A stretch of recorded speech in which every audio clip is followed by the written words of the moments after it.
Israelis go to the polls to elect a Knesset, they don't technically cast votes for any particular person to serve in the parliament or as prime minister.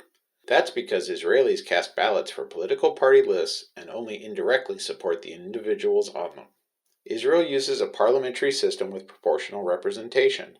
By contrast, the United States is a presidential system and has direct election of congressional representatives. How does that work in Israel? The Knesset, Israel's parliament, has 120 seats. Suppose there were 120,000 voters in Israel. In that hypothetical situation, a party would earn one representative in parliament for every 1,000 votes it received. If a party won 25,000 votes, it would receive 25 seats. 45,000 votes would be worth 45 seats, and so on.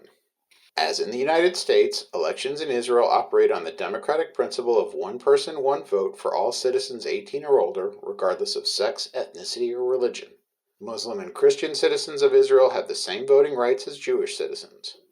On Election Day, a national holiday, each Israeli voter selects a paper ballot representing one party, seals the ballot in an envelope, and drops it into a box.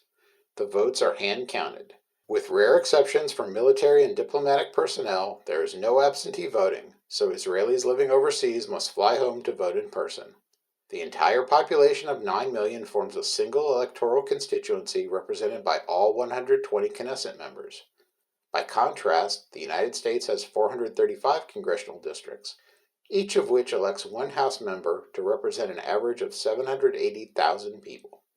Israel has been a single nationwide district since the first Knesset election in January 1949, when the War of Independence and fluid borders made it difficult, if not impossible, to carve out electoral districts. The 1958 Basic Law, the Knesset, the first of a dozen basic laws enacted by Israel in lieu of a constitution, made the single district system permanent. That basic law also ensured the continuation of proportional representation, a concept in use since modern Zionism began in the late 19th century. Political parties earn Knesset seats based on the number of votes they receive, as long as the total passes a threshold of 3.25% of the ballots cast. The threshold has increased several times from 0.83% for the first Knesset, but it is still lower than the 5% that is most common in proportional systems. Because any party that receives at least 3.25% of the votes gains representation in the Knesset, multiple parties split the 120 seats each election, including parties with narrow interests.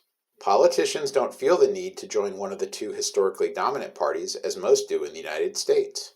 Instead, some individuals choose to create parties that they can lead themselves and whose policies they can shape.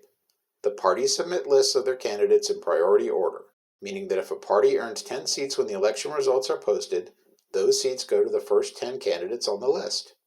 Some parties now follow the U.S. example and hold primaries to select most of their candidates. Other parties let their leaders set their lists or use special committees. Sometimes parties partner up before an election to present a single list, whether to increase their chance to lead the government, as when Labor and Hatnuah formed the Zionist Union in 2015, or to ensure that they surpassed the 3.25% threshold, as when Arab-led parties created the Joint List in 2015. The parties have to make such arrangements before the deadline for submitting their candidate lists, approximately 55 days before an election.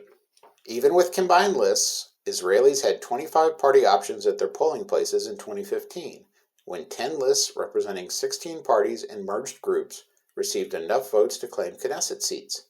Likud won the most seats with 30, while Meretz had the fewest with 5. So far, the record is the 47 lists that qualified for the April 2019 ballot, smashing the previous high of 34 lists in 2013. The voting is only the first step in the process of forming a government.